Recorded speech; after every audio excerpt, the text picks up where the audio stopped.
ভগৱানে যি কৰে ভালেই কৰে, এই কথাটো সদায় মনত ৰাখিব।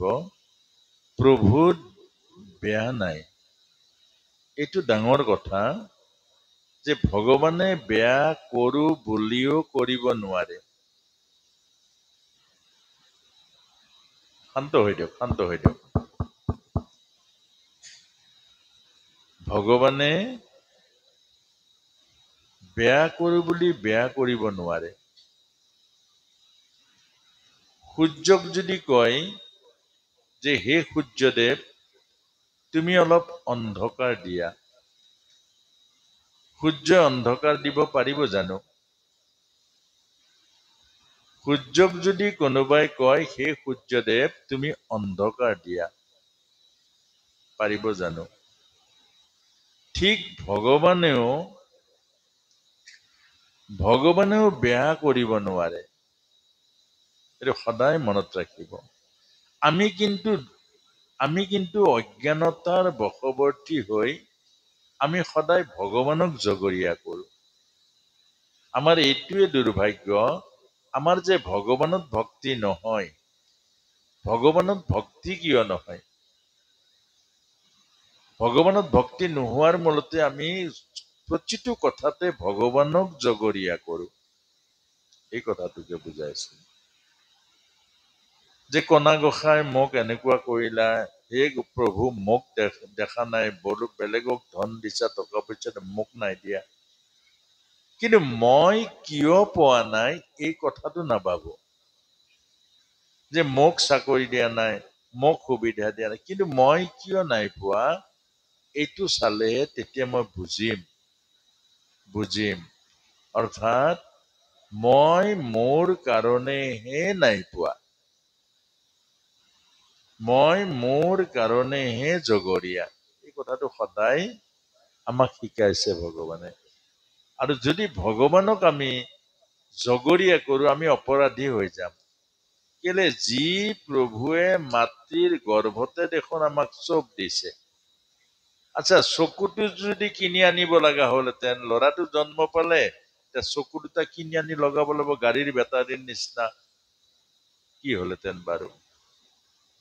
যে প্ৰভুৱে জন্ম দিলে, যে কলিজাটো কিনি আনি লগাব লাগে, তেতিয়া কি হলহেঁতেন বাৰু?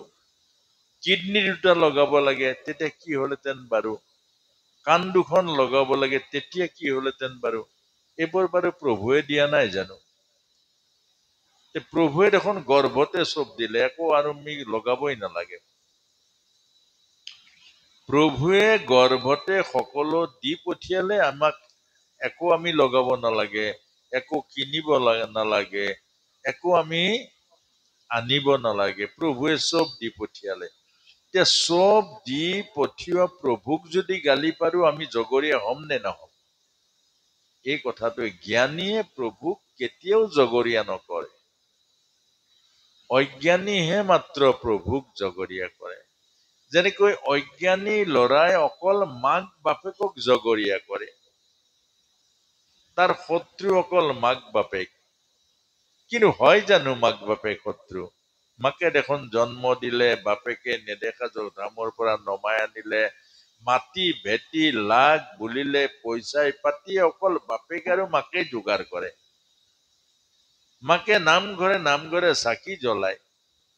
মাকে যি পাৰিছে নিজে নাখায়ও খুৱাইছে, তাৰ পাছতো মাকক আৰু দেউতাকক শত্ৰু। এইটো হল অজ্ঞান। সেইকাৰণে অজ্ঞানীজনে অভিশাপ পায়, আশীৰ্বাদ নাপায়। আৰু যি সংসাৰীয়ে প্ৰভুক দোষ দিয়ে, প্ৰভুক জগৰীয়া কৰে, এইজনেও আশীৰ্বাদ নাপায়, অভিশাপ পায়। এইটো কথাতে বুজাইছে। এতিয়া পঞ্চম স্কন্ধ ঋষভ চৰিত্ৰ। ঋষভ হল ভগৱানৰ ৰূপ, ভগৱানৰ অৱতাৰ। আৰু সেই ঋষভে নিজৰ পুত্ৰসকলক মাতি আনি, প্ৰভু ঋষভে কৈছে যে হে মোৰ পুত্ৰসকল, প্ৰিয় পুত্ৰসকল, অৰ্থাৎ আপোনাক মোক কৈছে। সংসাৰৰ ৰাস্তা হল দুটা, এটা হল গাহস্থ জীৱন, এটা হল ব্ৰহ্মচাৰী জীৱন। গৃহস্থীৰ মাজেৰেও জীৱনৰ পৰিপূৰ্ণতা আনে, গৃহস্থীৰ মাজেৰেও জীৱনৰ পৰিপূৰ্ণতা আহে। আৰু এটা হ'ল ব্ৰহ্মচাৰী, ব্ৰহ্মচৰ্যৰ মাজেৰেও পৰিপূৰ্ণতা আহে। দুইটা সঠিক ৰাস্তা। ব্ৰহ্মচাৰী হবা কিন্তু টকা পইচা নঘটিবা, সাধনাৰ সম্পদ ঘটিবা। ব্ৰহ্মচাৰী হবা গৃহস্থীৰ ঘৰে ঘৰে নুফুৰিবা, বেবিচাৰ হৈ যাবা। এই কথাটো বুজাইছে। এজন ব্ৰহ্মচাৰীৰ নিচিনা মানুহৰ গৃহস্থী ঘৰত নাযাবা, মায়াই পাব, সাধনা নষ্ট কৰিব। আৰু সাধনা কৰিবা কি মহা সম্পদ, আধ্যাত্মিক সম্পদ।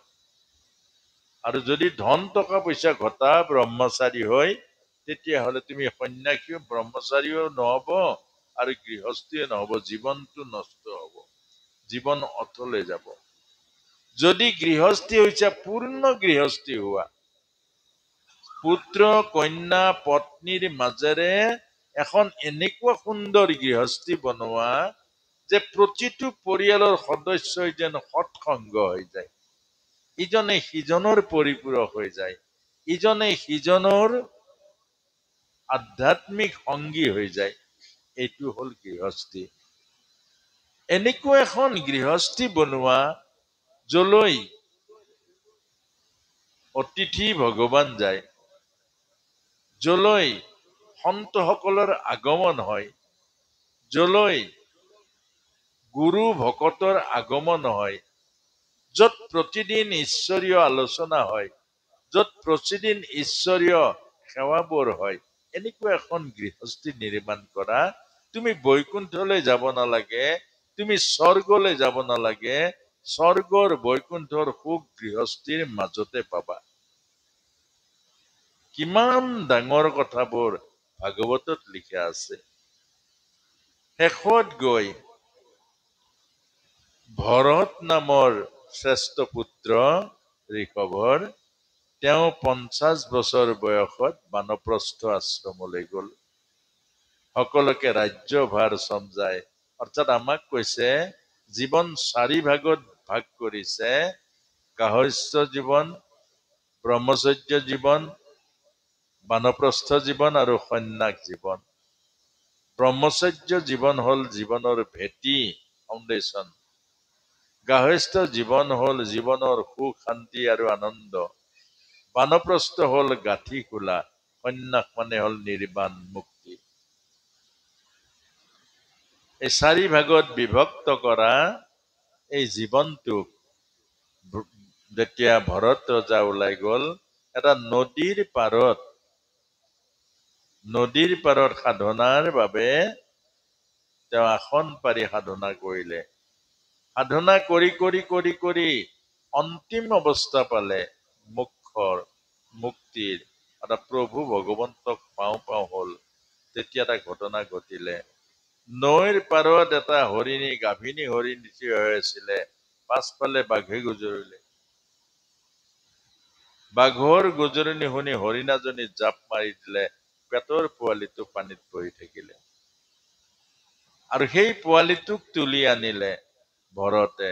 আৰু সেই পোৱালিটোক যেতিয়া পৰিচৰ্যাত লাগিলে, তাক ভাল কৰিবলৈ, তাক ডাঙৰ কৰিবলৈ, তাক জীয়াই ৰাখিবলৈ আপ্ৰাণ চেষ্টা কৰিব লগা হ'ল। আৰু বিনিময়ত জীৱনৰ সাধনাবোৰ এটা এটা এটা এটাকৈ হেৰাই গৈছে। গোটেই জীৱনৰ সাধনা ঈশ্বৰ পাওঁ পাওঁ হৈছিলে। সেইবোৰ সাধনা নিজৰ ঘৰ এৰিলে, ৰাজ্য এৰিলে, ভোগ এৰিলে, পুত্ৰ এৰিলে, কন্যা এৰিলে, পত্নীক এৰিলে, আহি হৰিণাৰ মায়াত পৰিলে। আৰু শেষত গৈ পাছৰ জন্ম হৰিণা হৈ গল। পাছৰ জন্ম হৰিণা হৈ গল। আপোনাক মোকো কৈছে, নিজৰ জীৱনটো মুক্তিৰ কাৰণে আগবঢ়াই লৈ যাওক। সংসাৰৰ চিন্তাই আকৌ এদিন সংসাৰলৈ নমাই আনিব, আকৌ জন্ম হব। ক'ত জন্ম হব আপুনি নাজানে।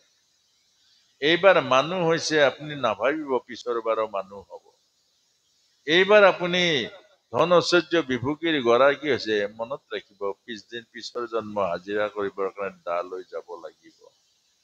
প্ৰকৃতিয়ে বাধ্য কৰাই দিব আপোনাক। প্ৰকৃতি ইমান বলৱান, যে আপোনাৰ সাধ্য নাই প্ৰকৃতিক অতিক্ৰম কৰিবৰ কাৰণে।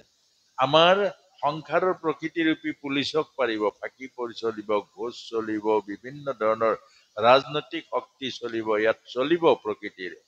কিন্তু ঈশ্বৰীয় যি আইন, ঈশ্বৰীয় যি প্ৰকৃতি পুলিচ, তাৰ পৰা বাচিব নোৱাৰিব। জেল হলে পেৰালাইচিছ কৰি আপোনাক বিচনাত পেলাই দিব, উঠিব নোৱাৰিব আপুনি।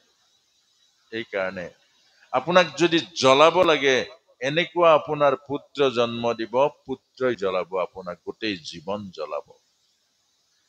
আপোনাৰ যদি সুখ শান্তি সমস্ত কাঢ়ি, আপুনি যদি পূৰ্ব জন্মত কাৰোবাৰ কাঢ়ি নিছে, আপোনাক এনেকুৱা স্বামী আৰু ভাৰজা দুইটাৰ শান্তি, জীৱনৰ শান্তি নষ্ট কৰি দিব। দুইটাৰ শত্ৰু হব, এৰিব নোৱাৰিব আৰু ধৰিব নোৱাৰিব, গোটেই জীৱন জ্বলিব লাগিব। এইবোৰ ভগৱতী শাস্তি, ভগৱতী আইন, ভগৱতী ধৰ্ম আমাক কৈছে, ঈশ্বৰৰ আইন। সেইকাৰণে শেষত গৈ হৰিণাৰ জন্ম হল। পাবলৈ গৈছিল ঈশ্বৰক, পালে হৰিণা। তাৰ পাছৰ জন্ম ভৰতৰ জন্ম হল। আৰু তাৰ পাছতেই ভৰতৰ জন্মৰ পাছতে, অৰ্থাৎ জড় ভৰতৰ জন্মৰ পাছত ৰহুগুণ ৰজাক জ্ঞান দিলে, আৰু ৰহুগুণ ৰজাৰ জ্ঞান দিয়াৰ পাছতে, তাৰ পাছতে ভৰত ৰজাৰ অৰ্থাৎ এই মুক্তি পালে, অৰ্থাৎ বন্ধনৰ পৰা।